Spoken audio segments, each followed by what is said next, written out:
Setiap daerah tentunya menyuguhkan keindahannya. Setiap daerah selalu menawarkan potensinya, sejarah, kuliner, dan kewirausahaan masyarakatnya. Selamat datang di Desa Tunggul Sari. Desa Tunggul Sari terletak kurang lebih 3 km arah timur kota Tulungagung. Desa Tunggul Sari memiliki luas wilayah 147,72 hektar yang terletak pada ketinggian kurang lebih 85 meter di atas permukaan laut.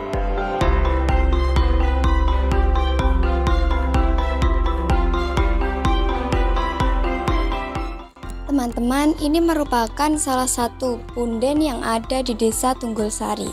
Punden ini bernama Punden Mbah Bodo dan Mbah Kodrat.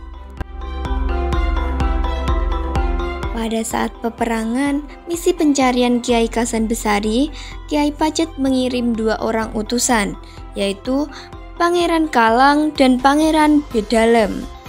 Seiring terjadinya peperangan tersebut, mengetahui peristiwa pembunuhan Pangeran Lembu Petang, akhirnya Kerajaan Majapahit dipimpin oleh Perwira Mada yang mengarahkan bala tentara untuk mengejar dan menangkap Kiai Basan Besari serta Pangeran Bedalem.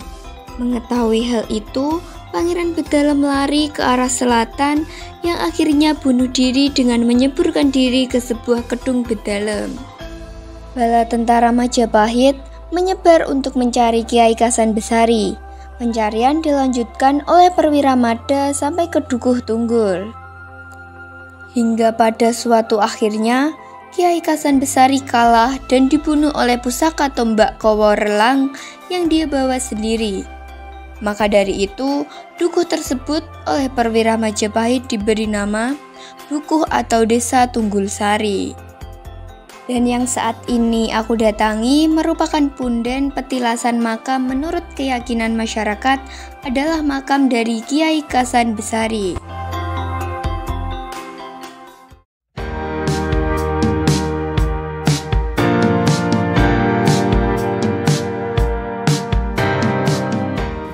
Saya sudah berada di depan rumah pengelola dan pembisnis lebah madu. Untuk lebih lengkapnya, kita tanya-tanya ke pemiliknya.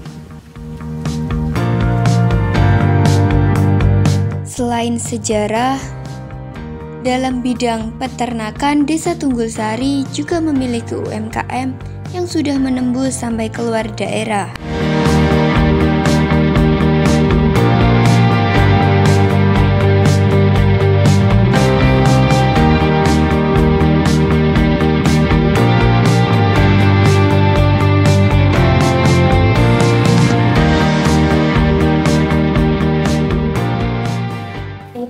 Diperkenalkan dulu.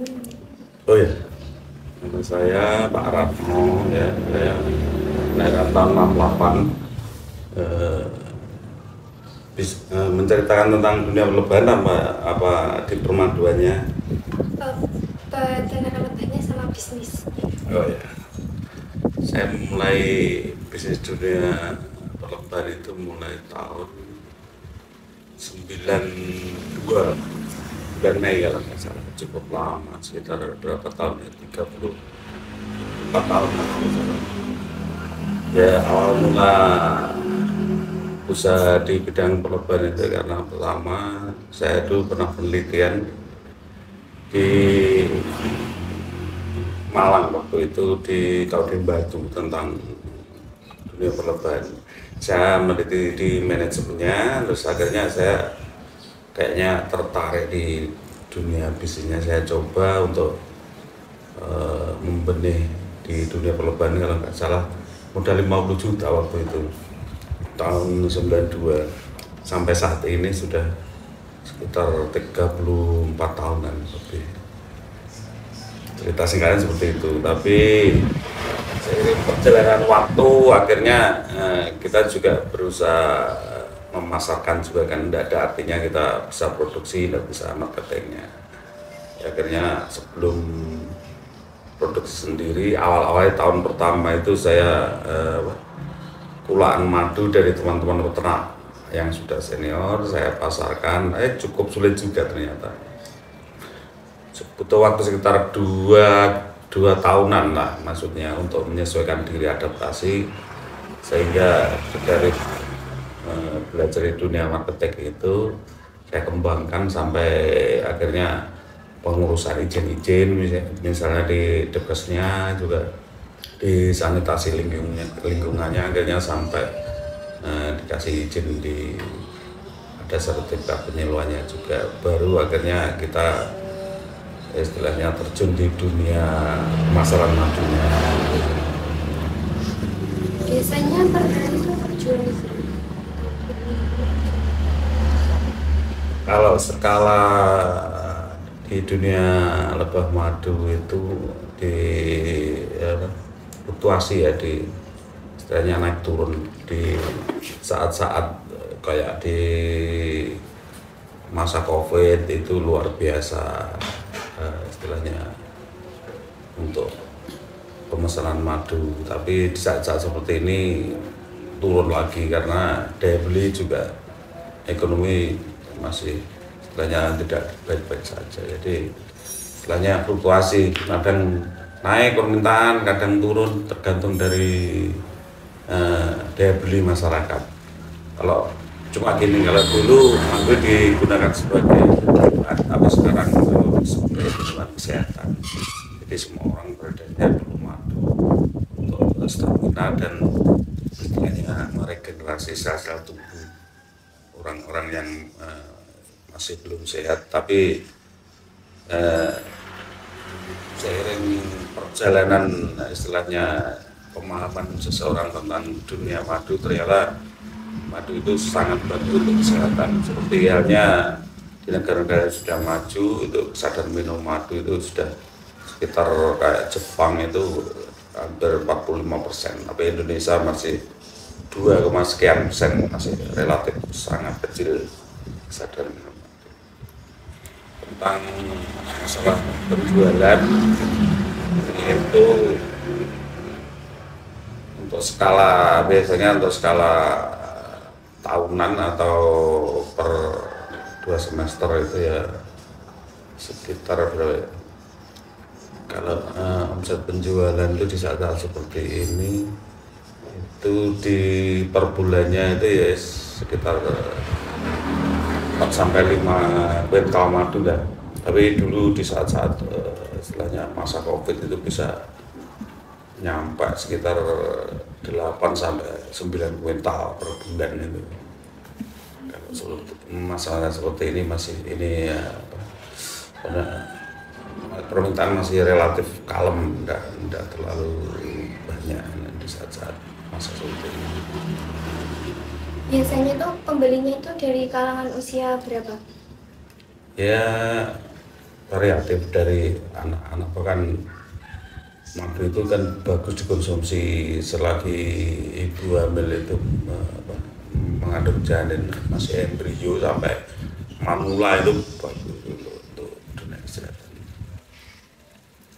Kalau jam buka jualannya ini sendiri tuh jam buka? Padahal tidak ada waktu, meskipun malam pun kalau orang perlu madu diketok kita bukakan ya. Berarti tidak ada hari libur? Tidak ada.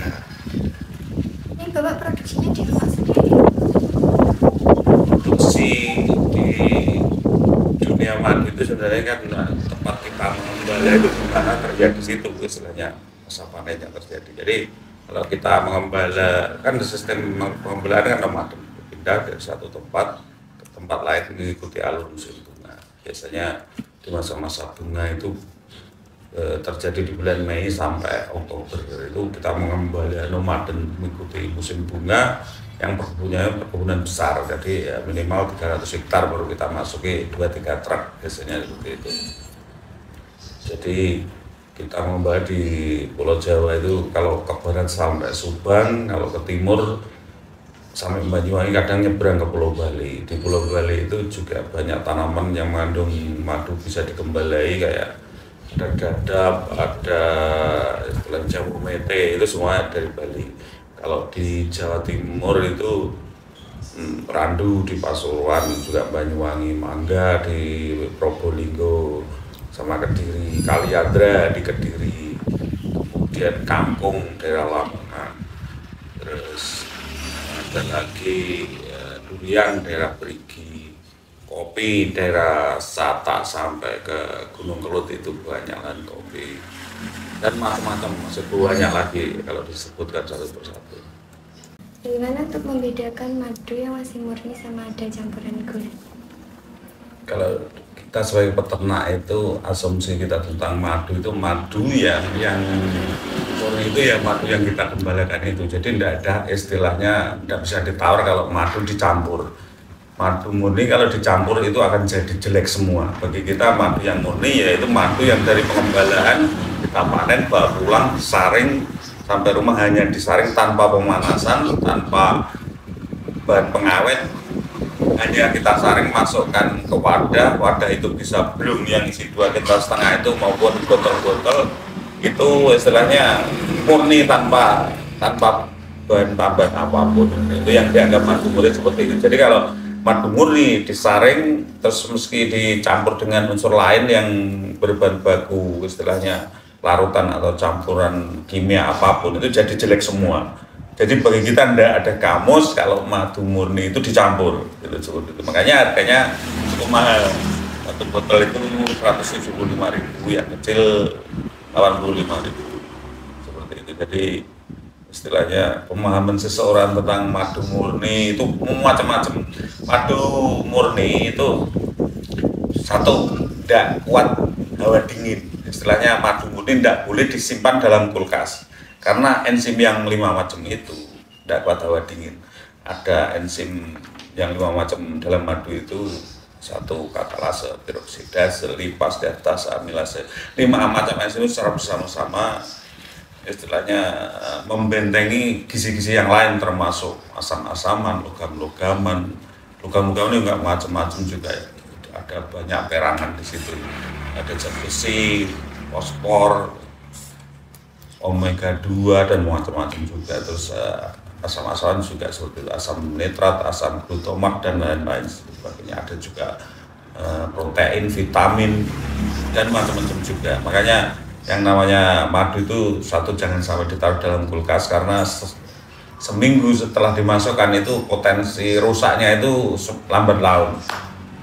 Dalam masa 1 bulan itu total jadi rusak dan akhirnya jadi hanya minuman manis biasa, tidak ada khasiatnya. Itu seperti itu kalau madu.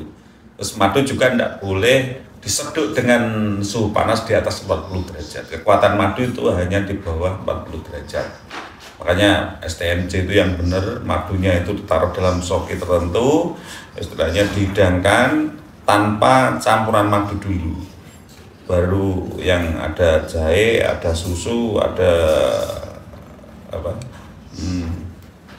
yang lain dicampurkan, terus dihidangkan, itu ditunggu itu suam-suam baru dalam seloki madu itu dituangkan setelah suhunya 40 derajat ke bawah. Itu yang benar seperti itu. Jadi kalau hasil penelitiannya itu banyak para ahli genologi lebah madu menyatakan, satu, madu murni itu istilahnya tidak ada ahli genologi manapun atau literatur manapun yang menyatakan madu murni semut tidak mau. Itu sangat salah. Yang kedua, madu murni tidak boleh disimpan dalam suhu yang terlalu dingin, dan juga madu murni tidak boleh disimpan di suhu yang panas di atas 40 derajat. Itu penting sekali. Jadi tolong dicatat kalau madu murni istilahnya di peternak itu rata-rata insya Allah madu murni yang hasil dari mengembala, jadi sama sekali tidak ada campuran apapun, makanya harganya mahal. Dan satu catatan lagi bahwasanya kita semua sebagai peternak membawa istilahnya nama baik madu murni. Jadi kita pantang bagi kita, mending harga di kita semahal apapun, tapi barang tetap murni sesuai dengan keasliannya selama ini kita pegang betul, yaitu madu.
Untuk mengakhiri eksplor Desa Tunggul Sari, kali ini aku mampir ke salah satu kedai yang menjual minuman dengan bahan utama yaitu buah-buahan.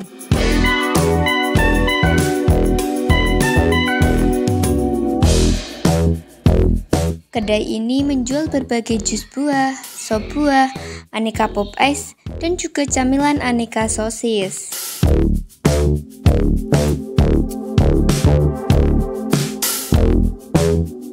Di sini kalian bisa memilih rasa yang beragam sesuai dengan favorit kalian.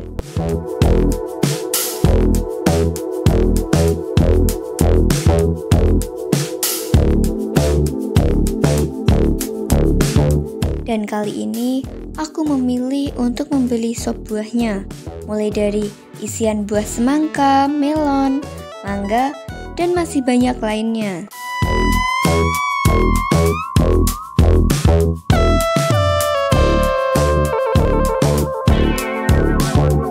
Bagi kalian yang tertarik untuk mencobanya bisa langsung datang ke kedai Salsabila. Untuk alamat lengkapnya aku tulis di kolom deskripsi ya.